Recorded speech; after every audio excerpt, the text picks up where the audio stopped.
Signs of the Southland for Monday, May 11th, 2026. It is once again your weekly dose of Georgia Tech numbers and words. My name is Akshay, and joining me from a cloudy, humid Atlanta, Georgia, are Jack Purdy and Jake Grant. Gentlemen, it's the pie episode. In keeping with tradition, what is your favorite flavor of pie? Key lime. Too easy. Too Sorry, easy. it's I should have real. made it harder for you.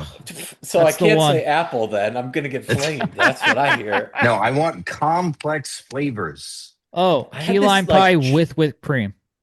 Boo. I had this like chocolate bourbon pecan pie once. I still think Oh, about that. that's That good. was pretty good. That sounds good. I Bourbon remember. Oh, pecan. consider this a plug. Adair Park does like this pie fest as like their neighborhood festival in the fall. Oh, that's cool. It's pretty good. It's That's pretty good. cool. I had a lot of good pies there. They were much weirder than what I just mentioned. So if you want some obscure pies from savory to sweet, they got it all. So in town Atlanta, it's the place to be. That's cool. Um, can I make my engineer joke, guys? I I feel don't know like that either of you I get can't it. I believe you had to have to explain set it up off the. air. I can't believe you have to be like, can I make my engineer? Yes, please. My favorite engineer meme, if you will, is E equals 3 equals pi. So this is also the 271st episode, 272nd episode. It's also the 300th episode. E equals 3 equals pi. So happy 272nd episode to everyone. We're going back in wait. time, Oh my much like God. Will Smith did once in a YouTube video. It's time to rewind. Rewind to this weekend, actually, where the number three baseball team in the country faced off versus Duke. And well, one game that was an absolute thriller, a 10-9, 10 inning victory for Georgia Tech. And then two games that were over by the fourth inning and a 15-2 demolishing of the Blue Devils and a 14-1 demolishing of the Blue Devils. Jack, do you want to start us off with game one? It was from a just if you just like watching baseball, it was a very fun game to watch because you had good hitting going both ways and good pitching, not to the level that it wasn't bad pitching. It was just good situational hitting, intense moments, and some misfortune on our end when it came to guys not driving dudes in. Um, what I find great about this series is we had the reason why we did not win this first game in 9 innings was that one, uh, there was some strike three calls that maybe could have gone our way, but also we had bases loaded for Carson Kirsten Drew Burress late in the game, and we with one out, and we managed to score exactly 0 runs out of it. Fast forward to the end of the weekend, in three other bases loaded situations, we hit 3 home runs. So considering that, in the grand scheme of the weekend of three out of four bases loaded situations, we hit home runs. Pretty damn good. And so I don't, it's fine. We got the game winning hit or a sac fly by Drew Burress in that first game, which was very good situational hitting. Curse almost had a homer himself, but it landed a foot short of the wall, and then it was no outs. There was no way he wasn't going to. I think if we have no outs and a guy on third, I think the odds of our guy scoring is probably like 85% at this point, if not higher. Yep. So like the game felt, when the moment he got on third base, the game felt like remarkably over. Like, it was just a matter of who makes contact first, Drew Burress or Von Lackey or Vincular Lackey. That was it. Yeah, literally, I was like, okay, this one's just about over. Yeah. Yeah. Got a decent chunk of this game in person. Watched most of the rest of the weekend on TV, and maybe this is a strange takeaway. I'd like to walk this out with you guys. Okay. Have you all noticed that we seem to get the best everyone can muster on Friday night from every team we play? Oh, sure. Maybe Yeah. except North Carolina. And then everything else after that is kind of like, and that's all she wrote. Done there. Yeah. I mean, no, I mean, that's a testament to how deep our guys are and how deep our Yeah. team is that we have ammo for all 3 games. And when we Yeah. use a guy, at least this is more on the bullpen side of things, when we use a guy on Friday, that does not rule us out for Sunday. Like that used to be the big problem when we talked about the NCAA tournaments. It's like, okay, remember 2 years ago when Patel first was coming up, is like the, oh man, we've got this guy after he came from Georgia State. It was like, okay, great, we can use him once in the regional, and you got to hope it works because otherwise that's it. Now that is not the reality of this team at all. It is okay. There's Kate and Gaudette. There's eight other guys back there. You're like, yeah, we can throw them and feel pretty all right. Yeah, and I'm gonna walk out this point because I want to back up my thought with some results, and I think it really speaks to okay, ask me anything. I was at the one loss in the ACC at home of the year, 14-1, and I remember 14-1 is what they went. Um, that was a Virginia Tech series, and I remember leaving that game and being like, I really have some questions about our bullpen. And then they followed that up with a demolition of West Georgia, who, sorry to West Georgia, but they're not very good. A very convincing series win despite a loss in the third game at Clemson. Clemson is maybe not what we thought they were at the beginning of the year. And then a game, I think, at Auburn. I know it was at Auburn, but I think that game at Auburn left everyone in a state of ill ease. And to Yeah, that point, Tech had lost 3 of 6 and then went to Pitt and won the weekend, run rule in the the seventh game. But rough it weekend. Yeah, I think people were like, this team is good, I believe, but there were some questions, right? yep, And yep. I'm gonna rattle off results and Friday nights specifically from there. NC State, close game, 3-1 on Friday, Hmm. series sweep. Win at Auburn, or sorry, win versus Auburn at home, in run rule fashion. Big game. Yep. A sweep at Cal. Friday was not particularly close. Win at Kennesaw. Florida State played us close Thursday, the first game of the series, and then the games got wider from there. A win against Georgia Southern, North Carolina, which of course was questionable. The game at Truist, which Georgia Tech, of course, demolished. The Wake Forest weekend, which of course was close. Close Friday. I would say Hmm. close Saturday, but we actually won by more on Saturday despite being down 10. Yeah. Um, Win at Kennesaw, and then lost to Xavier to open the weekend last weekend or 2 weekends ago now, before winning the series, and then a extra innings affair against Duke before really demolishing them the rest of the way. I know that's just kind of a rambly schedule read, but guys, I think since that, like, I'm very very confident in saying they Yep. figured it out. We know who this team is now, and dare I say, it, we're in the waiting time now. Yeah. Basically, it's like we just gotta play. We just gotta play out this Boston College series, which they just lost to NJIT yesterday. So I mean, can they still be fine? Sure. Basically, you got a lot of baseball games you can lose to a crappy team here and there, but it still is like, oh, that's interesting. I mean, yeah, in terms of Yep. this, like the guys we have right now, it's like I'm reading our pitching, just looking at the roster and seeing who we got in the bullpen, and it's like there's only a couple of guys here. I'm like, I don't have a situation where I want to see them. It's basically everybody, which is really freaking good. I mean, there's been some guys who have gotten some run who maybe won't probably see any, haven't seen a lot of action lately. That's Riley Hasenstaub. He basically hasn't played. He's a freshman.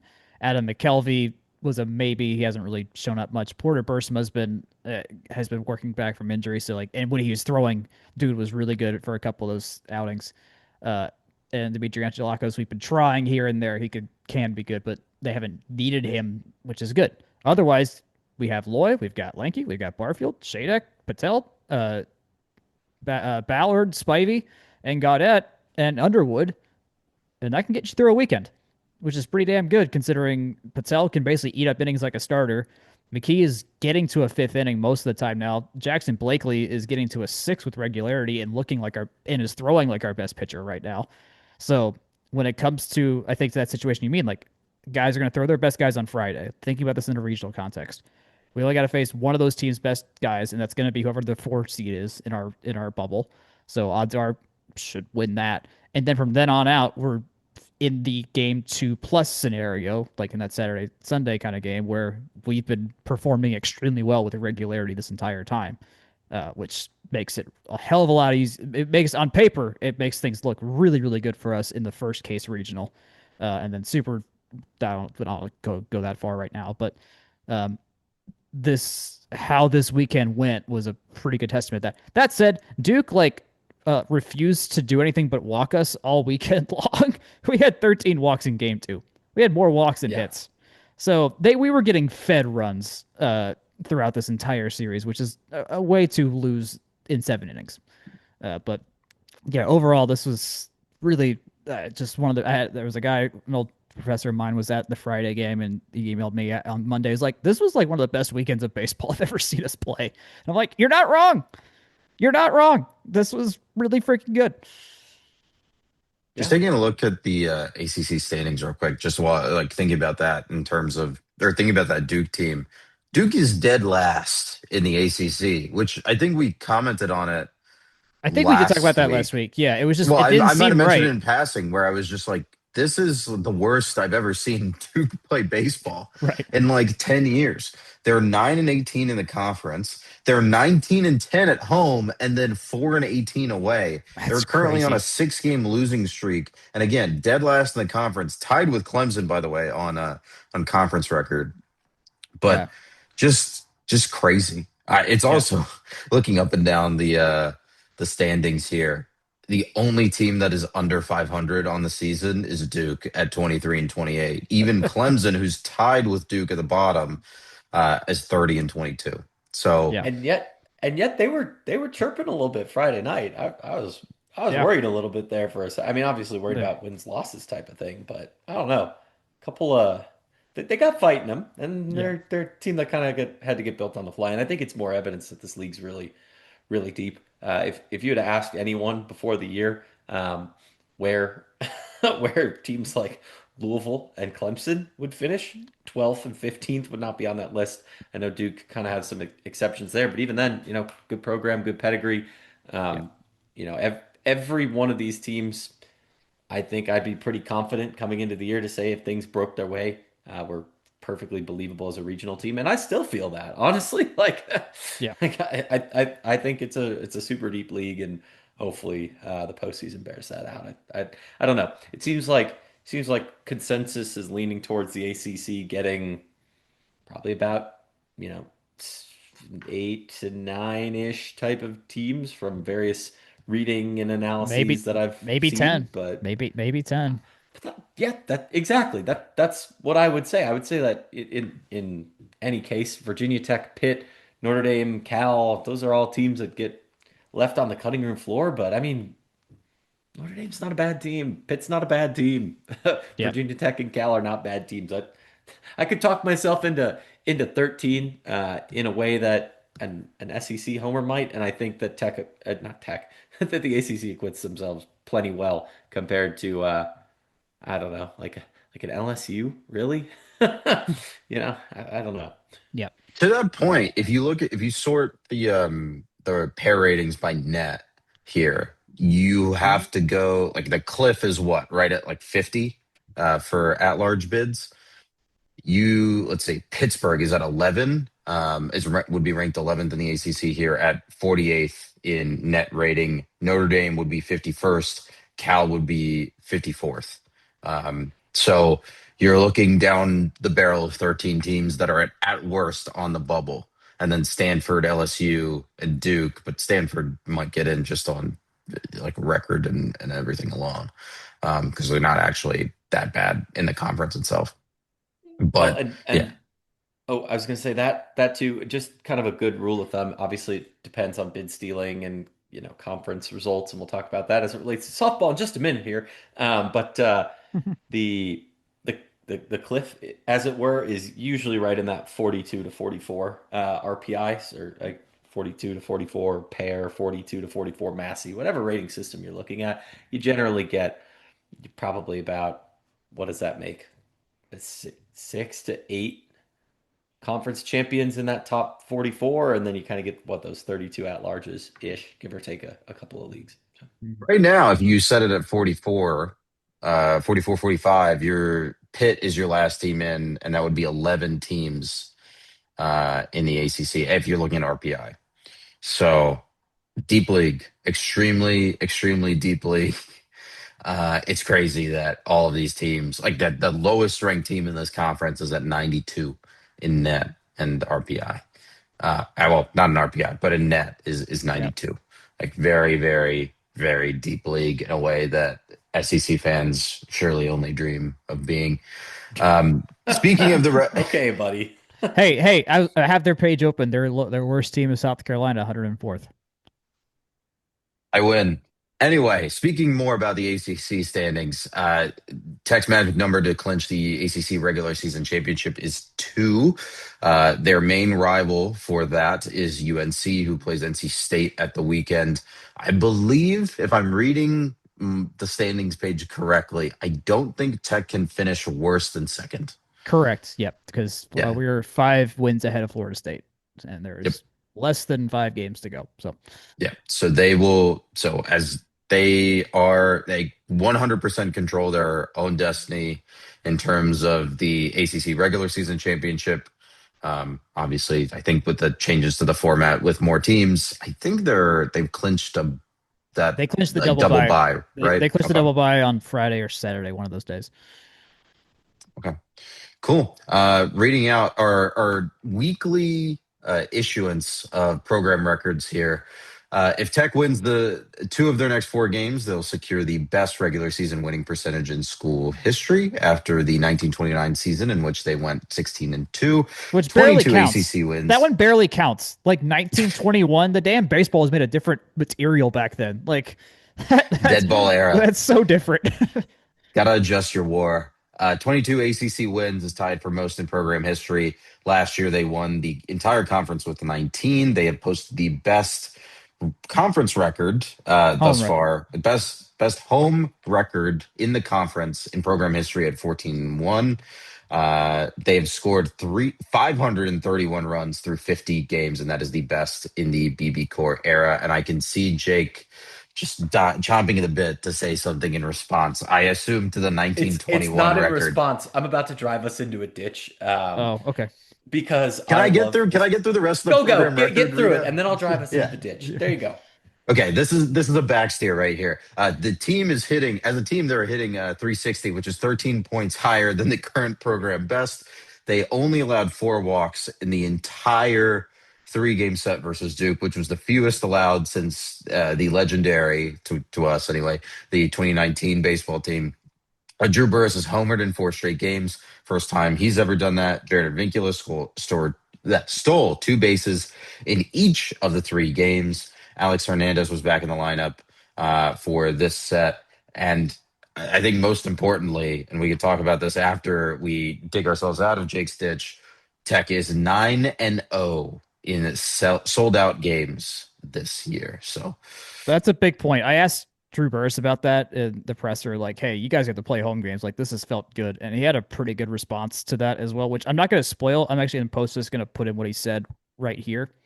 You only lost 1 game in conference play at home. How, knowing that you're going to have home games in a couple weeks here for regional, like how important was that to just make this place that much of a fortress for y'all going into the postseason? Oh, I mean, that's so special. I mean, when you can build a home environment like that, and teams are like, oh, we got to go to Georgia Tech. I mean, it's a big difference than it maybe has been in the past. And I think, I mean, obviously the environment and the crowd plays a big factor in that. And I mean, we play our park as good as anybody, whether that's the dimensions or the field or whatever it is. And I think when you are really comfortable playing at home and you get to play at home in the postseason, that's a pretty good recipe for success. So yeah, you can tell like it matters. It's been a big deal. He could have said anything right there. I have not heard this audio. You'll hear it. I sure hope it's good. It's good. It's good. I asked the question, so I know it's good. Also, we should note that Veritex at the program record, Burress has tied Veritex's homer program record, and Curse has tied the single season doubles record in program history. So Tuesday's game in the first 2 at-bats that Tech has could be pretty damn important in terms of all-time records for the school. Akshay, you were muted just now. Oh yeah, I was gonna say while you talk right before you jumped in, the other Drew Burress fact I learned this weekend is that he's like a religious weather watcher, like a dinger weather watcher, because he tweeted back at a fan. No, not a fan. Along the lines, no, not a fan. Alex Ferrer, like a real, yeah. Oh, an actual journalist. Hey, this is great dinger weather. Let's feed the trees, which was great. I got a kick out of seeing that the other day. Okay. Yeah. Go ahead. Mr. Grant, your ditch. all right. I got my seatbelt on. Into the yonder. Okay, so I perused this website for every stat I could find before we go on air. And the one that I didn't want to forget to mention before you guys went off into all the amazing things about this team that's super fun and wonderful. Um, Denison baseball. They're D3. I like D3. They're pretty Mhm. cool. In the combined pair ratings, how many of our opponents are they rated higher than? Just want Denison. you to take a guess. Yeah, Denison. Denison. Can Hey, you pull for up those combined for rating? yes, you can. Pair does it For combined. those that don't know, Denison is a private, I think, liberal arts school in Greenville or Granville, sorry, Ohio. So very random. They've got a pretty cool athletics complex from what I know there. They're out kind of by Columbus. Not that that matters. I just want you guys to tell me how many of our opponents they're ranked higher than this year. I'm going with 4. I'm going with 8. Okay, Jack, you get the closer prize. It's Woohoo! 5. Oh. They currently rank ahead of Georgia State. No, that's the one I left out. That's the one I didn't for count in my head. Okay. There you go. There you go. They sit 4 spots ahead of Georgia State by 4/100ths of a pair rating. So it's very, very close. But they're in front of Georgia Southern, West Georgia, Georgia State, Bowling Green, and someone I'm forgetting off the top of my head. Stony Brook. Stony Brook. There you go. Yeah, but the reason that I was like, I should ask this is because in the like layout of all the teams, they're sitting immediately right under Northwestern. So it was almost 6. Wow. But Dang. indeed was not. Not to say that Georgia Tech has not played anyone, because they, demolished the team that's third by this same rating system that I'm looking at, by 10 runs. They went 1-1 against the team that's in seventh, and they, have acquitted themselves very well Mhm. against the team that's in 10th. So, not trying to sound like we played a soft schedule, but We've played the number 5 team in the country multiple teams this year and yes. won most of those games. So yeah. Yeah. Yeah. I just love numbers. Numbers are fun. There we go. That's my numbers for you. Is that what I'll we do give here? you give you one more number, which I guess is really a relative rating. There was a tweet from the Pair Ratings account earlier this week with a chart. Again, podcasting is a visual medium, so you're going to have to excuse me. That stated that Tech and UCLA are basically in a league of their own in terms of team strength rating. They're at, well, now this is updated, but the UCLA is at, let's see, 7.63 and Tech is at 7.23. And then there's almost a 1 unit jump down to the next team. I guess I have this sorted by net, but almost a 1 unit jump down to the next team, which is Georgia at 6.72. Who? And then down, and then another jump down to Mississippi State at 4.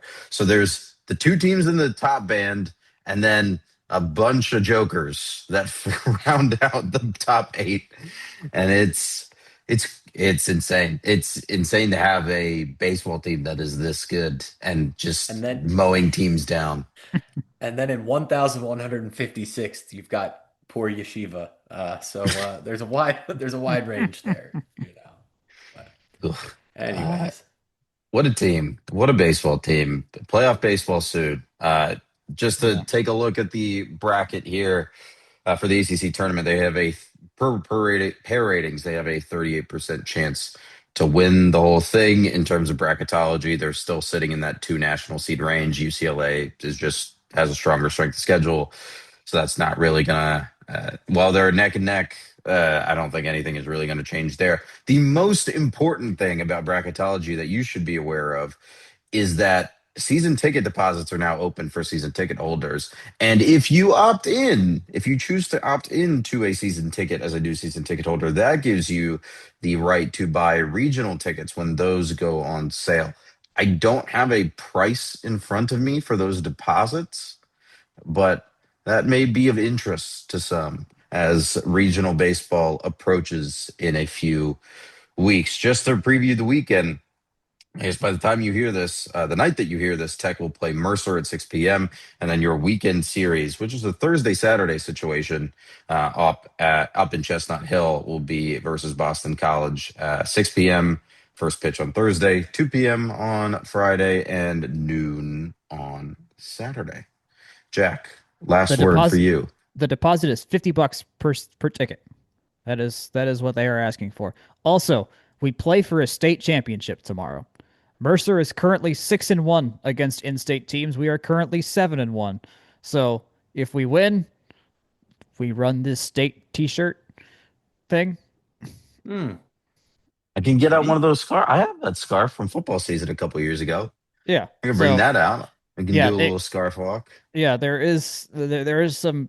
We by winning tomorrow, we avoid some hilarious transitive property things uh, that Mercer could hold over our head that won't matter in the end. But I do appreciate that this made the notes for the team, the pregame notes for the team. It's like, hey, we're playing for something here. Like it kind of it's cool. Every game's a How's the playoff dinger game at this weather point. looking for tomorrow, Jack? Well, that's a great question. Well, considering I have friends that bought tickets to this game, I don't have my phone in front of me. I really hope Hold on, they I'm pulling it up. There have been some teams that have been canceling games for reasons that are worse than injuries in the NBA for tanking reasons. So, Cowards. let me tell you, we complained about I this. have the weather report pulled up, by the way. Great. Uh, Daytime, partly cloudy, high of 76. Winds blowing out to the east at 10 to 15 miles per hour. So if I remember the orientation of the field, I The think field is home the plate is facing out east. northeast. Yep. Ooh, could be good dinger weather. So- Unfortunately, by the time that nighttime rolls around, the wind switches towards the southeast. So Well, I was going to say, that's still to right field. That's still to right field. That can still work. we could get some carry here. We But could see- really get some carry. if you're putting something to left and the wind's towards the southeast, Right, not that's- out of that the sucks. southeast, then Yeah. it's pushing it towards center field. So, Yeah. We'll see. Hmm. I don't know if I honestly doubt they'll cancel this game because the athletic department's had a very big push to have 50 sellouts this year, and they need this game they need this game because they're not at 50. They're at like 47 or 48. I forgot where we finished after the sellouts on Friday and Saturday. So there are some internal goals that if they can sell out this Mercer game, that they'll help accomplish that matter to them a lot. Honestly, like that's a thing that Brent and Ryan really really want to have happen is get to this self-imposed goal of 50 sellouts, and so that's part of the dealio. That's something I want to cul-de-sac for the summer, just to talk about. And I'll probably pull together some numbers on attendance and things from what we can actually glean from box scores, Jack. I think that's certainly something that we're going to want to. I think that's been dig a little deeper into. Yeah, you know, it's been one of the big success stories, I'd say, is like pushing the in-person experience, finding ways to improve upon that. There's a note in the what are the pregame notes. 100? Oh, we'll find out eventually. Yes, We'll find out. Yes, I want to know what the 100 are. I We'll want to know what the 100 improvements to the game day experience are. We'll find out. But they've been noted. They've had through Sunday, they had 4 straight ACC sellouts, which hadn't happened before in the team's history. I think that must have ended on Saturday because there wasn't a sellout on Sunday, as far as I know. But still, like the things they have done to intentionally make this a more now.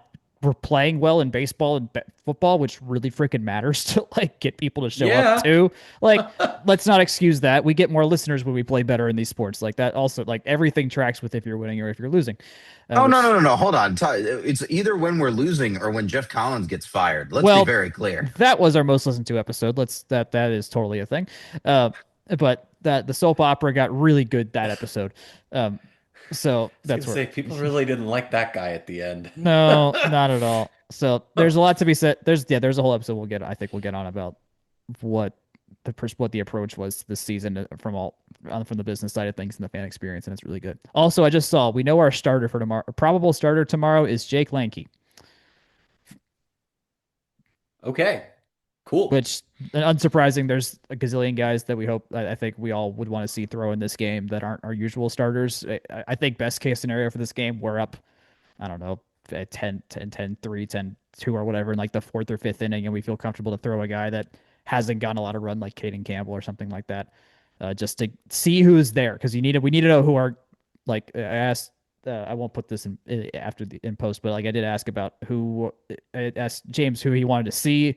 And they didn't mention any specific names, but he's like, everyone's hot, everyone's ready. So there is an element of like I do wonder if there's any last minute experiments they do of like, all right, how is this guy gonna roll? Does Angelakos get another run after he hasn't been great lately, just to see like who's someone that can maybe throw in 2 weekends or in the ACC tournament? So we'll see. Lanky's been consistent though, so I'm not surprised we're seeing him. Good Indeed. stuff. Gentlemen, shall we take a quick break to do some podcast business? Sure. As always, this podcast is brought to you by Section 103. Section 103 is the best place to find Georgia Tech apparel, and from perusing their website, I did notice, as seen on TV, ATL Live featured Section 103, and for very good reason. It is a great place to find not just Georgia Tech apparel, but also Clemson, Georgia Southern, Kennesaw State, LSU, Purdue, and South Florida as well. Check them out at section103.com and get free shipping on orders over $100 every day. Use our code FTRS to get 10% off as well. Gents, what do we got next? Talk more stickball. It's softball time, and also it's softball NCAA tournament time, which is not a thing that I thought we would be talking about this week Yeah. at all. Let's talk about the ACC tournament very quickly first. Tech posted a victory versus Notre Dame, 13-3 in its first game, and then took Florida State the distance in that quarterfinal, only giving up that second winning run for Florida State very late in the game. And then Florida State ended up winning the whole dang thing.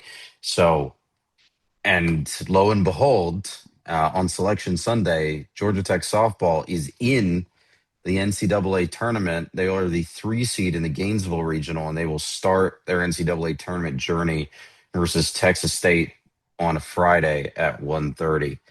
What a ride. We were very, very skeptical, I think, going into last week. And, sometimes things work out when you least expect it. It worked somehow. Sometimes Yeah. you play the hard schedule and you get rewarded. Who knew? That's 2 straight years of exactly that happening, I think. Well, okay. I was talking about this with somebody off air after, and they're like, it's just the RPI. They've got an RPI to get it. And what do you know? I overthought the whole dang thing, guys, because we did have the RPI to get in the whole time. So Yep. that's the bubble for you, right? It's the what, 43-ish cliff? There we go. It's a truism. They were the last 4 in, by the way. They were the first RPI ranked team in that last pot of last 4 at 45th. This is the 14th NCAA tournament appearance in program history. It's the first back-to-back appearances in the NCAA tournament since 2011-2012. The other 2 teams, obviously Florida, excuse me, can't make that mistake twice, but Florida A&M is the 4. Georgia Tech, technically, by pair ratings, has the better odds to advance out of this regional, 5% to 4% than Texas State. But I think pair probably has Florida just 91%. moving quickly along. This regional is paired with the Lubbock regional, hosted by Texas Tech.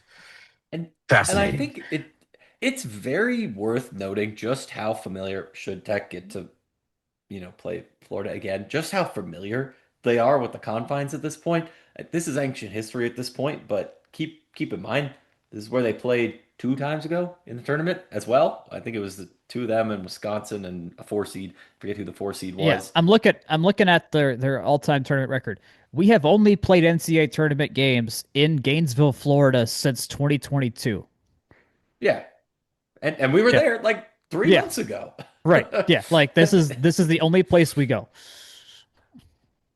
And I think that speaks to probably my biggest thing to highlight. Obviously, Texas State, they profile very similarly to you can't call it taking care of business, right? They're a comparable team. But should you face Florida, my pro is we've seen their pitching before, and my con is they've seen our pitching before.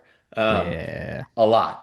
And familiarity brings approach in the same way that, at division games in baseball get funky. Maybe less so now that they're not playing 19 games in the MLB against each other. But I think we would hear the same thing if we called up a softball player of any stripe to hop on this podcast and say, hey, you've seen them, and especially it being softball rather than baseball, as you see these pitchers 2 and 3 times in a weekend, especially top pitchers if you're throwing them to really try and get a W in February. Cough, cough. Georgia Tech. But I would also say that this team is one that really is markedly improved as the year's gone on. We've noted that they've lost a bunch of close games, but I mean, obviously not obviously. I would say arguably they won the biggest series maybe in program history, certainly since like the 09, 08, halcyon Oh, days of Georgia Tech softball, yeah. right? This was, I mean, it was Like the that. highest ranked series they'd ever won. Like, even in those years where they were playing really, really well, like, they never could beat the best of the best. Like, that Yeah. was a pretty consistent through line. If you just go box score looking, it's just like, well, they'd beat everybody until they got to the teams that were better than them. Like, they had a Oops. hard ceiling of how good of who they would beat, and that was it. This team is so interesting because there kind of still technically is a hard-ish line in that like 8 to 10. They beat number 10 Virginia Tech on the road 2 out of 3. So like it's 10. That's where the line is. But at the same time, it's like they play up higher than that in game. The Yep. final box score never shows that because we'd lost all those games. But it still is like like you watch the game, like it's softball. It's same thing as baseball. There's 18 different things that if you change one thing, the game's different. That's how the Duke series went.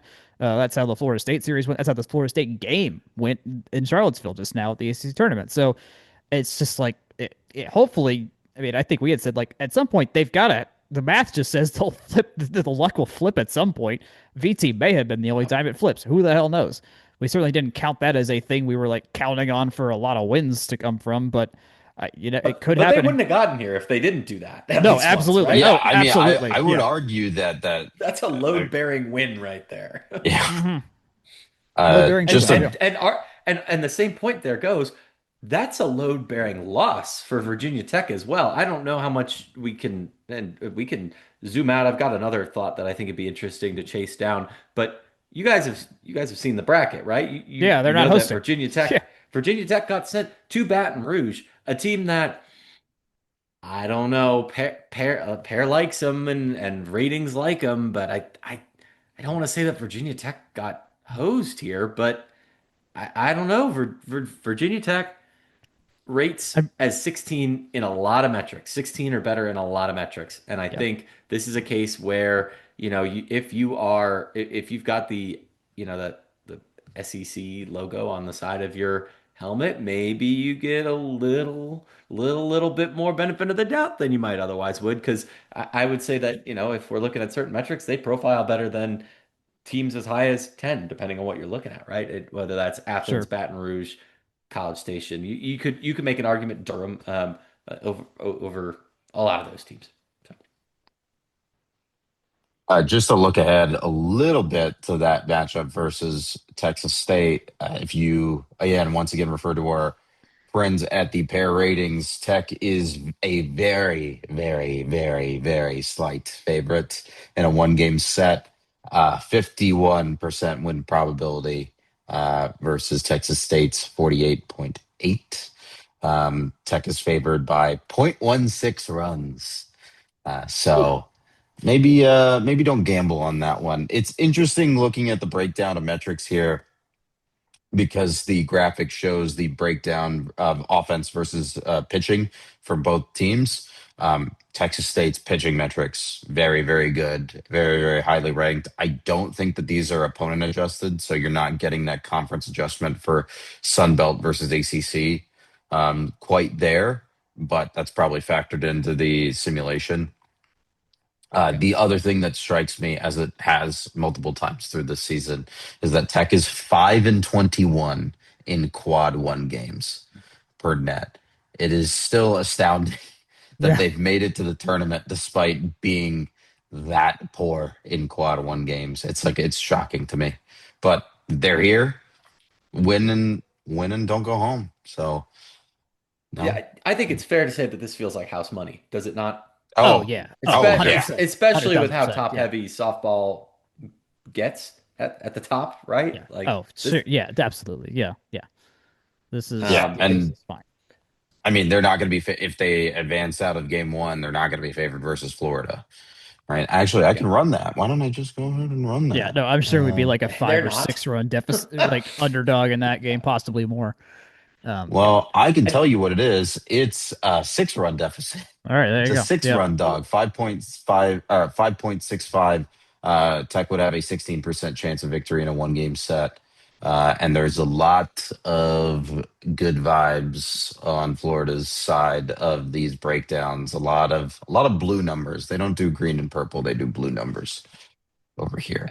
yeah. So I I it's think crazy. This could be a fun look. If they pull off one If we beat one Texas game State, this here. gets incredibly entertaining very fast. Like that. I That's absolutely the case.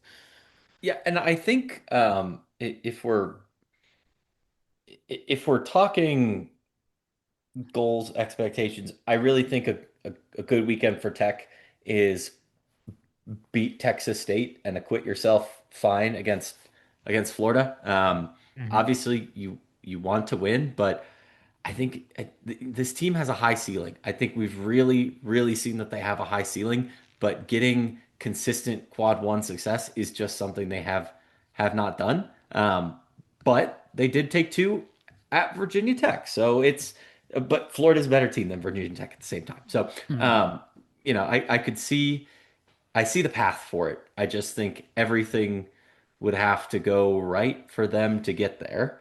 Yeah, I don't know. Getting one would be awesome. Getting two is going to be really hard. To that But point, I say all that to to that point, I would say, say, go sorry, off. finish your Go ahead. Go ahead. No, no. No, What I was no, going to no. say is like Yeah, it would be very. Everything would have to go right in a season in which most of the times that has had to happen, it is not. yeah.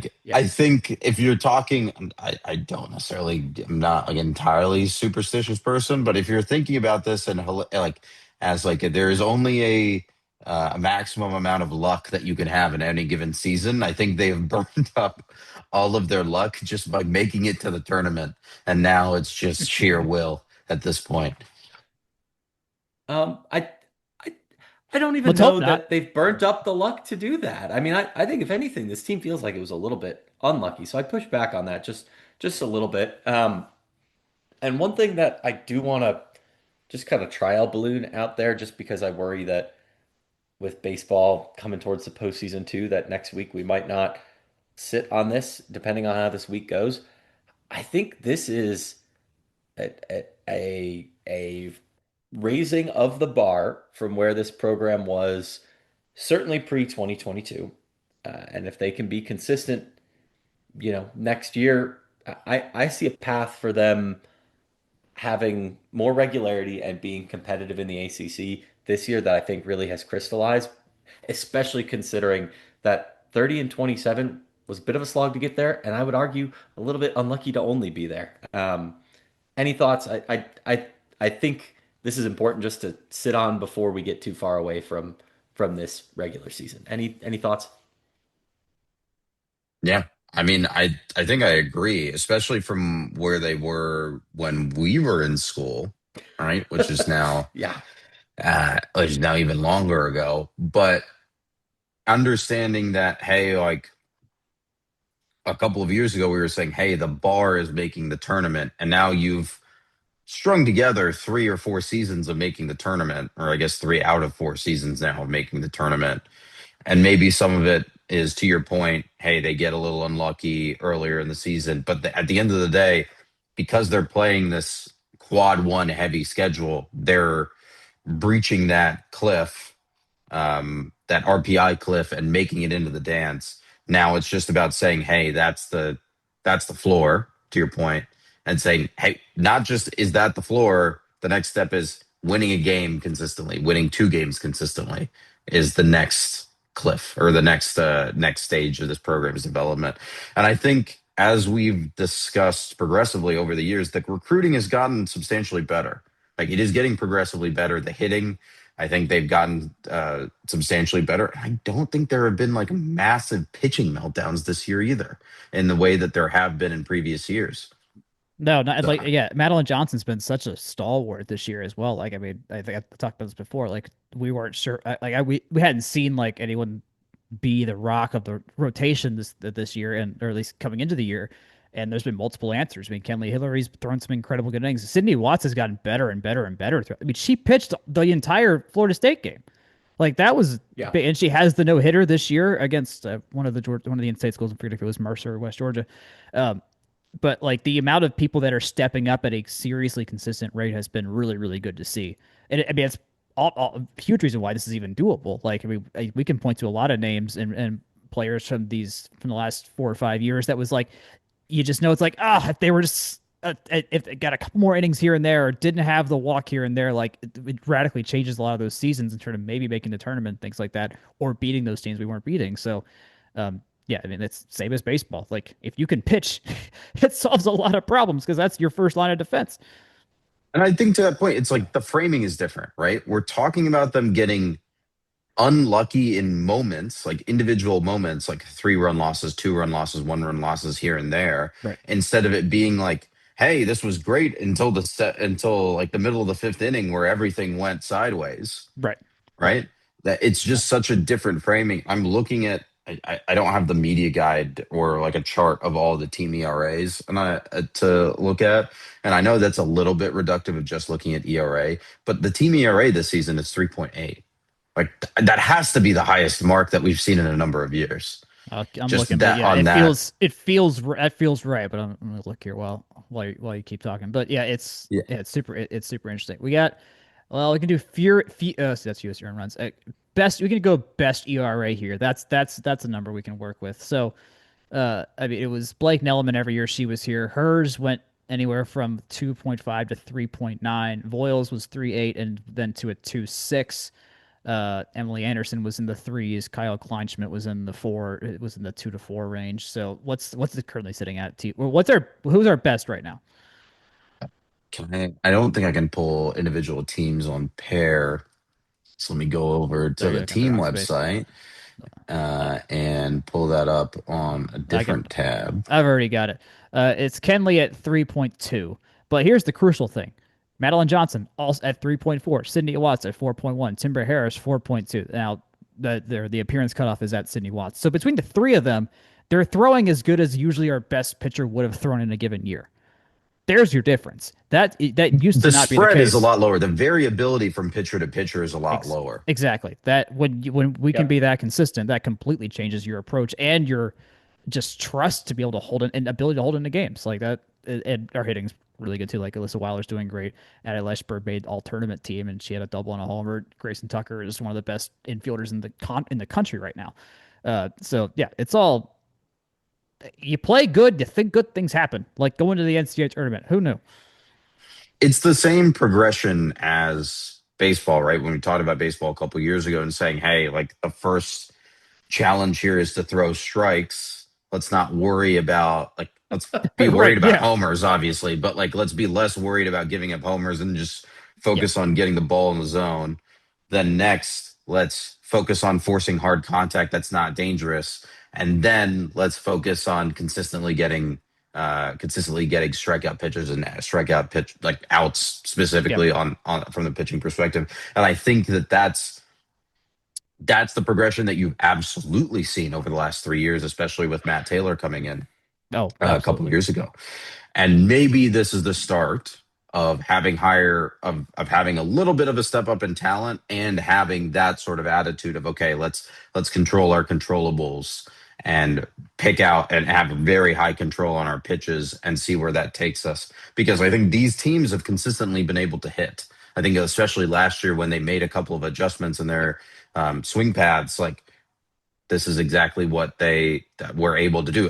Exactly lots of different connections you can draw and lines you can draw, but exactly like baseball did when James Ramsey came in. So that's the next step, right? You fix the hitting, or your hitting has gotten just as where you want it to be. Let's focus on making sure the pitching is where you want it to be next. Yep, for sure. Cool. Like we said, Game 1 of the NCAA Tournament versus Texas State. That is Friday at 1:30. All games on the ESPN family of networks. Let's go over to track and field. Jake, you want to read us some Emory Twilight results? Yeah, I think we were a little bit late on getting these, but I'm just going to rattle through some of the ones that popped out. Number of first place finishes. Interesting to see a first in both the 400 meter and the 400 meter hurdles. That's kind of fun. Tahir Hines continues to throw the hammer really, really far. Lottie Chappell, name that we've definitely mentioned around here before, did finish first in the 800. And per RamblinWreck.com, holds the fifth fastest program times in both indoor and outdoor 800 meters. I think I'm reading that right. Yes. Okay. Cool. And then just good showing all around. Neat to see there. They're up next at the ACC Outdoor Track and Field Championships. That'll be in Louisville, Kentucky, a facility that is right next to their softball field to that from earlier. Should make for a good venue. They've got a concession stand and big locker rooms and stuff like that over there. It's a good place for a meet. Plenty of easy in, easy out parking, that kind of thing. So good venue for that. Eager to see what the results look like there. I think we talked last couple weeks about some really good individual performances. Really interested to see how those shake out in front of the wider conference. And we talk about this with swimming, we talk about it with cross country, and it's worth reminding now. I think sometimes it's even worth talking about with golf, but it's really hard to know how this team stacks up against the ACC, considering they don't really regularly face the ACC in the regular season, or at least all that much of it. So this will be an interesting look at that. And like I said, it's a good venue to host the thing. So now or never on some of these regional cuts and therefore national cuts. So we'll have to see how that all plays out starting Thursday, the 14th, and running through the weekend. Good stuff. Again, just to reiterate, that program has done a really good job the last couple of years of really uplifting and posting some very, very good progress, which has been really awesome to see. Uh, Last major quick hit on our shot sheet today is golf. We talked about the NCAA regionals coming up last week. They will be at Wake Forest for their NCAA regional this weekend. That is at Bermuda Run Country Club in Winston-Salem. They are the 4 seed in the regional behind Virginia, Ole Miss, and Pepperdine. And as we discussed previously, if they finish in the top 5, they will head to the NCAA championships at Omni La Costa Resort and Spa in Carlsbad, California, hosted by the University of Texas. Fun, challenging. Let's see how they do. Yeah, that 4 seed means that you got to keep an eye on them. They've got a lot to play for. So, Gentlemen, any other news and notes from around the flats and around the ACC? it sounds like you know what we need to talk about still. That is Wake and Syracuse happening in Toronto. That's kind of interesting. Toronto at BMO Field, noted World Cup Stadium. BMO Field, you say? This is Man, they're really hosting these things the are World Cup games at BMO and not the Sky Dome. Who wouldn't want to play at the Sky Dome? Come on. the Rogers Center. Got to. Oh no, excuse me. It would be Toronto Stadium, probably. I don't know. I'm just fascinated by all of these international based games for week 0. Like Virginia and NC State, or Virginia, I know is playing in Brazil, aren't they? I think it's against Yes. NC State. Yeah. Yeah. Yeah. You cannot be getting paid. Like Wake Syracuse is interesting because I'm sure there's probably a bunch of Syracuse fans that are across the border in Toronto, given the Wouldn't proximity. shock But me if there were a decent number of Wake fans up there too. It's a Oh, sure. major Yeah. North American metropolis, and they put a lot of professional fields As professional degree holders out there. If I remember correctly, Matt Bryant kicked some pretty important field goals for the Falcons at this state. Oh no, that was in the Rogers Center when we beat the Bills. It was in the we played a game against the Bills in the Rogers Center, and Matt Bryant, one of the terrible Falcons teams, hit a game-winning field goal in the Rogers Center. is Yeah. this when John Bon Jovi was trying to buy the team and move them to Toronto? No, this was like when we were like in high school. Like, Yeah. was So the when Toronto John Bon series. Jovi was trying to move the team to Toronto, the Bills or the Falcons? The Bills. the They're playing a Bills. game there every year for a long time. I knew they played there. I didn't know. Okay, I didn't know what the arrangement was. 2008 to The Bills were 2012. bad. Okay, I didn't know that was an arrangement that was happening. Okay, that makes sense.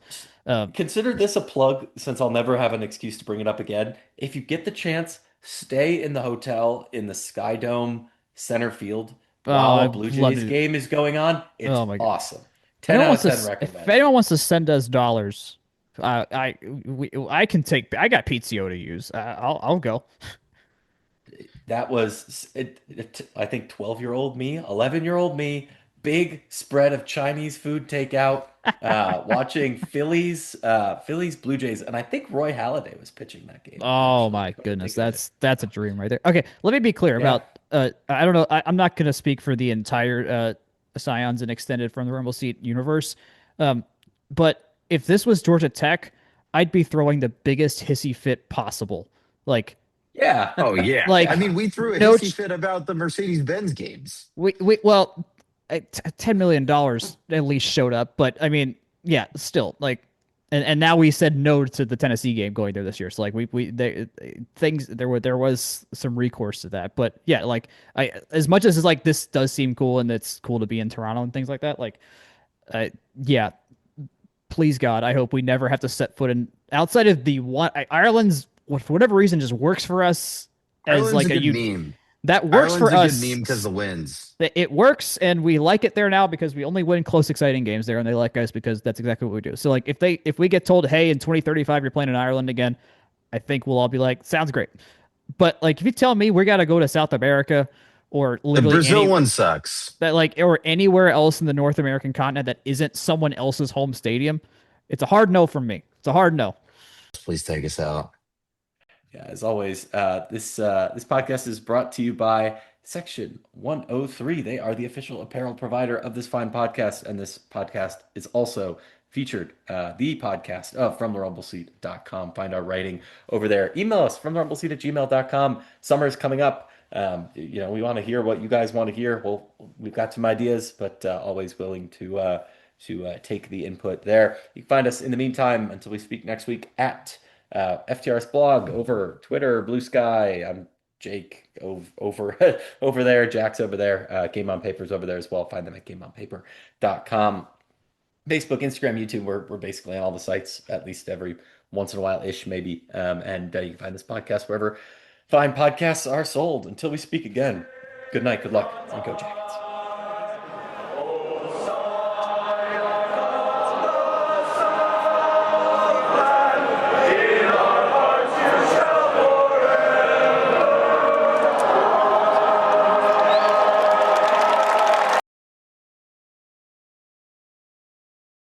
Jake, before we go, I feel like you're uniquely qualified to answer this question. If it just assume the politics and everything we hate about games in other places that aren't campuses happening didn't matter. If you could watch Georgia Tech play in a place they have never played before, where would you want to see them play? Let's just assume it has to be international. Can't say like Lambeau or something It like has that. to Like be internet. I was gonna say Wrigley Field. Would Wrigley be or very Lambeau would top obviously of be. my- if We may I play could, in if I Wrigley. could go, Wrigley is extremely if I could, possible, just normally. let's just say if I could go get some wings at Yaxie's and then walk across the street to go Yeah. watch the Georgia Tech Yellow Jackets play in Wrigley Field, I As a one time, that could be great. that's But my yeah, dream. let's Yes. go international. In international, see, that's the thing. I don't have super strong connections in the same way that I have to domestic stadiums. I'm not a huge international soccer guy. I think if I had to put something out there, hmm, I think that, okay, this is mostly just because it's an insane stadium that this exists. Correct. How familiar are you guys with Prague?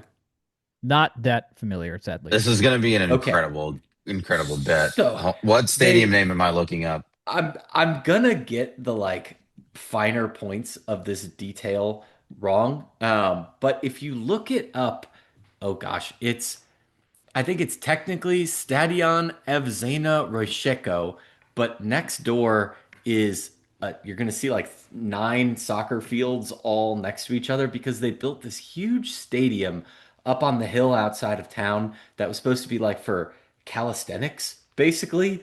Oh. And it was a giant meetup ground for exercise TM.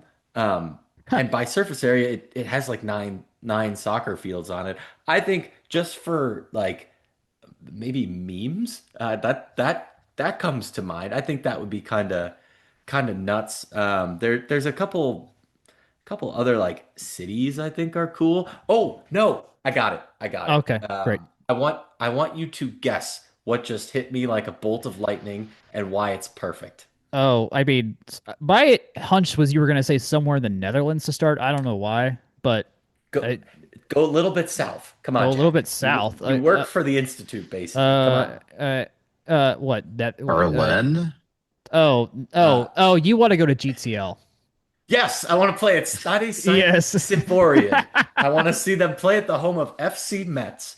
And I want there to be a GTL student section. I think that would be Honestly, awesome. okay. Make Crap. That's too make logical. This actually might work. It's so good.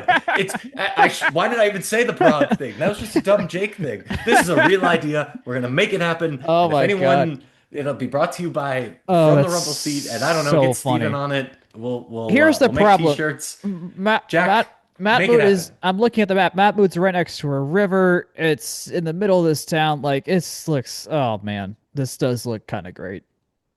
Jack, My only contribution here is that FC Metz is about to get relegated from Ligue 1, so Perfect. they Great. need the money. This sounds They like need a the money. win-win. This sounds like a win-win for everybody. Wow, it's that's great.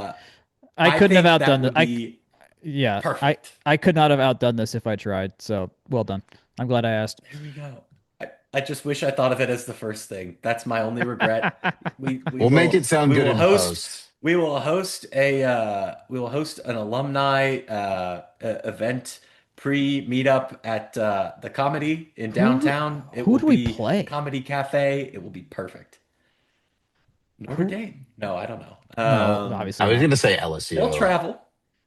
In that same vein, I was thinking. FSU was my first thought too. Just like the wins will continue until morale improves.